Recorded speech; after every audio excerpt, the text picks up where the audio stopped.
Shalom. Selamat pagi. Tuhan Yesus baik bagi hidup kita. Amin. Dia telah mempercayakan satu hari lagi buat kita, Rabu 26 Januari tahun 2022.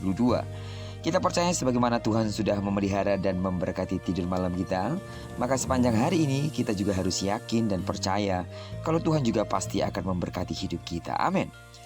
Baiklah, seperti biasa sebelum kita lebih jauh melakukan semua kegiatan hari ini, izinkan kembali Tuhan bicara melalui renungan kita dalam melanjutkan pembacaan Alkitab satu hari satu pasal dari kitab 36 hari bersama kitab 2 Tawari. Dan hari ini kita telah berada di hari yang ke-18, maka saat ini kita akan membaca kitab 2 Tawari pasal 18 ayat pertama sampai dengan ayat yang ke-34. Doa saya kesetiaan saudara dalam mengikuti pembacaan ini akan membuat saudara semakin bertumbuh dan berakar kuat di dalam Tuhan dan mengalami perubahan karakter semakin serupa dengan Kristus. Amin. Baiklah, judul perenungan kita hari ini, putuskan untuk mendengarkan hal yang benar dari Tuhan. Sebagai pengantar renungan ini, saya akan coba bacakan ayatnya yang ke-27. Tetapi jawab Mika, jika benar-benar engkau pulang dengan selamat, tentulah Tuhan tidak berfirman dengan perantaraanku. Lalu disambungnya, dengarlah hai bangsa-bangsa sekalian. Ramut Gilead yang hendak direbut dengan persekutuan bersama Ahab Raja Israel dan Yosafat Raja Yehuda yang berbesanan, telah menjadi kota Israel sejak peristiwa keluar dari Mesir. Namun jatuh ke tangan bangsa Aram 3 generasi sebelumnya. Yosafat mencari lebih dahulu kehendak Tuhan sebelum memutuskan mengiyakan ajakan Ahab untuk berperang. Nabi-nabi dikumpulkan sampai berjumlah 400 orang. Nabi palsu Zedekiah bin Kenaana menubuatkan kemenangan Israel. Nubuat itu kurang meyakinkan Yosafat.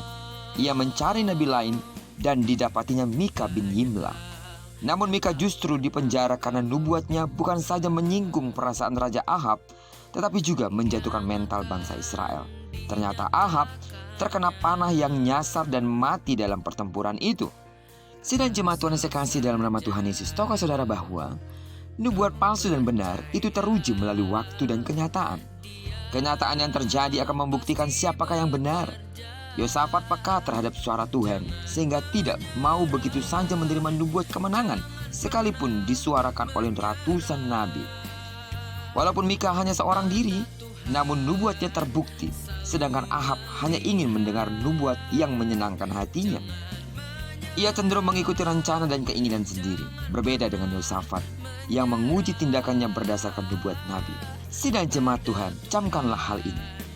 Kebenaran itu bukan masalah mayoritas melawan minoritas, melainkan apakah nubuat tersebut benar atau tidak. Keputusan yang berisiko besar menuntut keyakinan kita sebelum bertindak.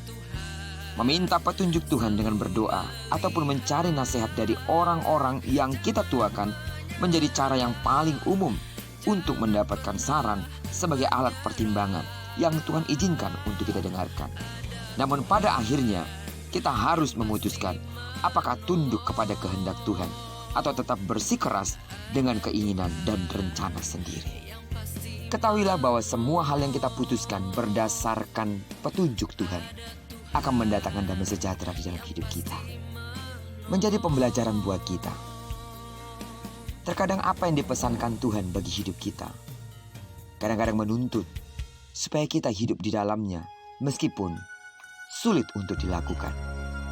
Tapi percayalah, setiap resiko yang Tuhan izinkan terjadi dalam hidup kita, di sana selalu ada berkat.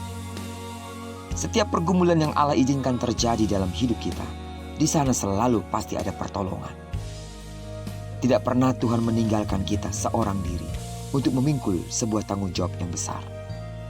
Yang perlu kita lakukan di dalam diri kita adalah berserah sepenuhnya kepada Tuhan dan percaya setiap situasi dan kondisi yang kita alami saat ini, bukankah semuanya dalam campur tangan Tuhan untuk merancangkan yang terbaik atas hidup kita. Percayalah, Tuhan selalu baik bagi hidup kita.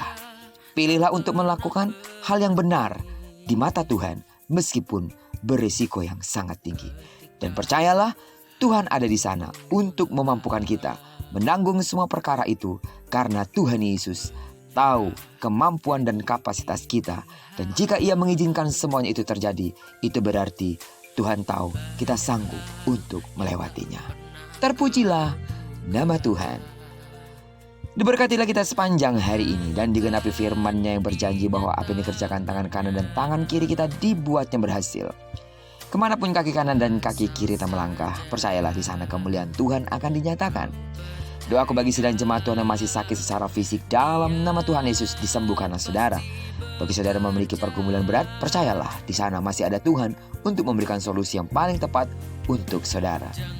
Diberkatilah kita bersama dengan orang-orang yang kita kasihi, serta bersama dengan orang-orang yang kita cintai dimanapun mereka berada.